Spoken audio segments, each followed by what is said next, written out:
ভালো বাংলাদেশ গড়তে না পারলে জুলাই গণ অভ্যুত্থান ব্যর্থ হয়ে যাবে বলে মন্তব্য করেছেন আইন বিচার ও সংসদ বিষয়ক উপদেষ্টা অধ্যাপক ডক্টর আসিফ নজরুল। 14 ডিসেম্বর শনিবার সন্ধ্যায় জাতীয় জাদুঘর মিলনায়তনে নিজের লেখা উপন্যাস আমি আবু বকর নিয়ে অনুষ্ঠিত আলোচনা সভায় তিনি একথা বলেন।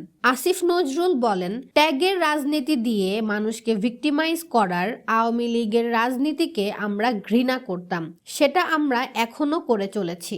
বিগত সরকারের আমলে বিশ্ববিদ্যালয়ের ক্যাম্পাসে সন্দেহ করে নয়, বরং নিশ্চিতভাবে জেনে বুঝেই অনেক ছাত্রকে মিথ্যাভাবে শিবির ট্যাগ দেওয়া হতো। তিনি বলেন, তারা জানতো এ ছেলেটা শিবির না, ছাত্রদল না, তা সত্ত্বেও তার ল্যাপটপটা নেওয়ার জন্য, বিনোদন করার জন্য, নিজেকে আরো বড় লিডার বানানোর জন্য বিভিন্ন ট্যাগ দিয়ে নির্যাতন করা হতো। গত 15 বছরের এই সমস্ত ব্যাধি থেকে আমরা এখনো মুক্ত হতে পারিনি। শেখ হাসিনার সরকারের যন্ত্রণা থেকে আমরা জুলাই আগস্টের গণ অভ্যুত্থানে মুক্তি পেয়েছি।